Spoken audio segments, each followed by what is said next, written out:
दोस्तों, आज की कहानी है बहू इस लॉकडाउन में तुम्हारे गहने बेचने पड़ेंगे। दोस्तों, कहानी शुरू करने से पहले अगर आपने हमारे चैनल को सब्सक्राइब नहीं किया है तो सब्सक्राइब कर लीजिए ताकि आपके पास पहुंचे हर नया वीडियो।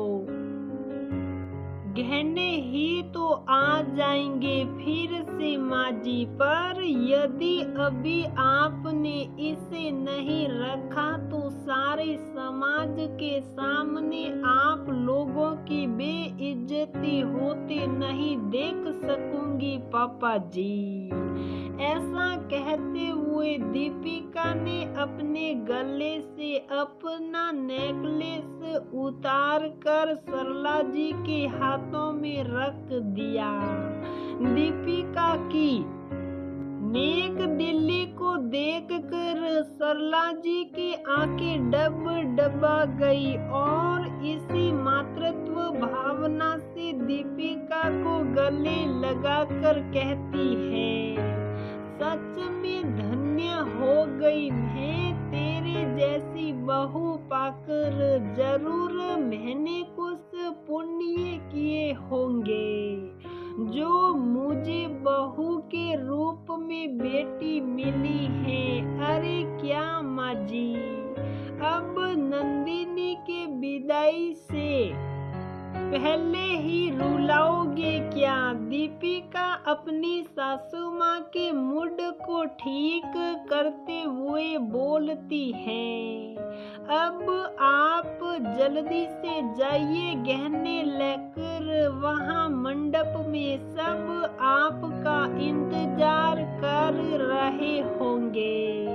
सरला जी और सुरेश जी गहने लेकर मंडप में जाते हैं और वहीं दूर खड़ी दीपिका की माँ सुहासिनी जी अपनी बेटी की दरिया दिली देख गर्व महसूस कर रही थी।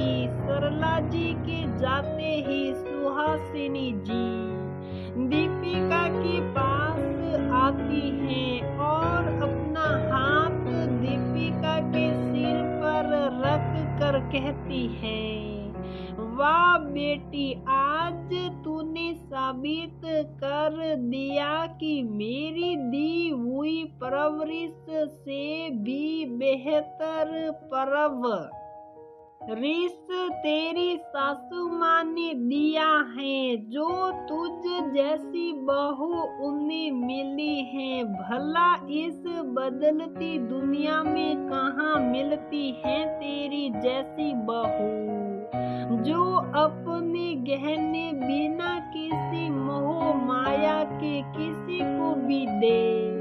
मैं तेरे अंदर एक माँ को देखकर आज बहुत खुश हूँ। आज तूने मेरा और तुम्हारे पापा का सर गर्व से ऊंचा कर दिया बेटा। ऐसे ही खुश रह, आबाद रह मेरी लाडो। और सुहासिनी जी की आंखों से खुशी के आंसू झलक उठते हैं। माँ की आंखों में आंसू देख दीपिका स्थिति को अनुकूल कहते हुए कहती है, आज लगता है मेरी दोनों माँओं को मुझे रुलाने का इरादा है, पर देख लो माँ, मैं आज नहीं रोने वाली, नहीं तो मेरे मेकअप खराब हो जाएंगे। फिर दोनों माँ बेटी हंसने लगते हैं। दरअसल सरला जी की बेटी नंदिनी की शादी 6 महीने पहले अरुण से तय हुई थी। अरुण के परिवार वालों को कोई दहेज नहीं चाहिए था, पर सरला जी अपनी बेटी को खाली हाथ कैसे भेज सकती थी, यही चिंता खाए जा रही थी। शादी तय होने के 9 महीने बाद विवाह का शुभ मुहूर्त निकला था। समय कम था और तैयारियां बहुत सारी, पर उन्हीं दिनों पूरे देश में कोरोना ने आतंक मचाया और पूरा देश लॉकडाउन की मार झेल रहा था। सारे व्यवसाय नौकरी बंद। ऐसे में सुरेश जी का कपड़े का व्यवसाय पूरी तरह से ठप पड़ गया।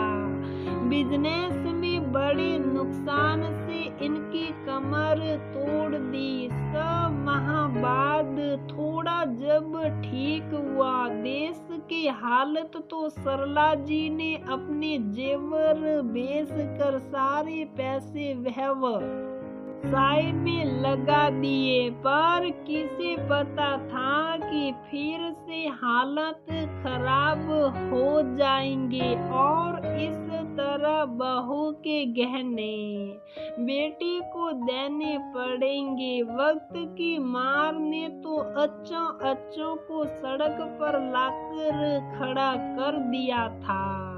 तो सरला जी और सुरेश जी कौन से अलग मिट्टी के बने इंसान थे। सरला जी ने तो ये सोच कर अपने गहने व्यवसाय में लगा दिए कि कुछ दिनों में सब ठीक हो जाएगा और गहने वापस आ जाएंगे, पर ऐसा कुछ नहीं हुआ।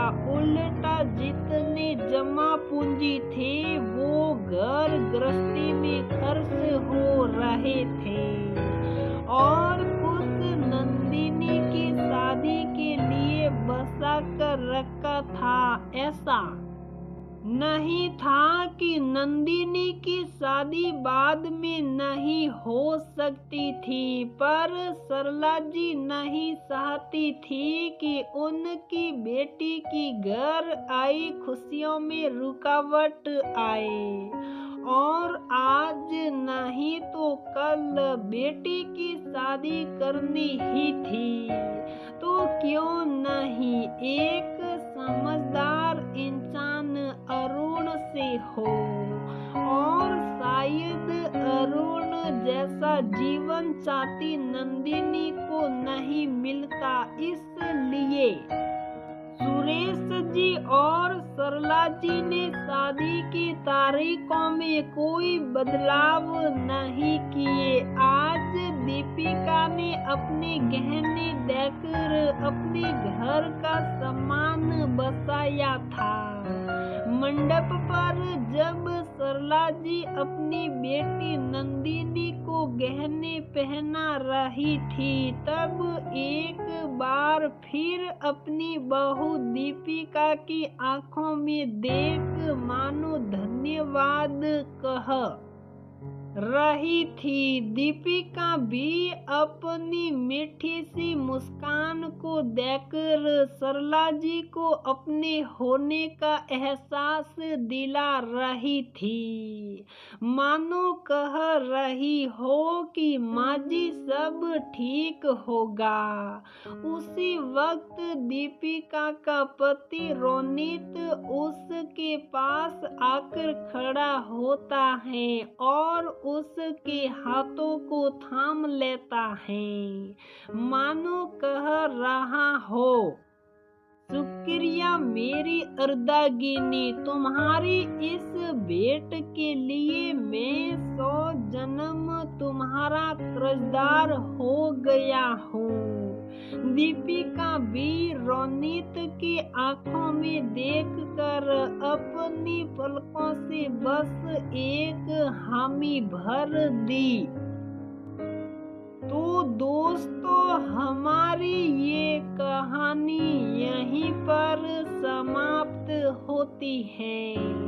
अगर आपको हमारी ये कहानी पसंद आती है तो वीडियो को लाइक करें, शेयर करें और हमारे चैनल को सब्सक्राइब जरूर करें।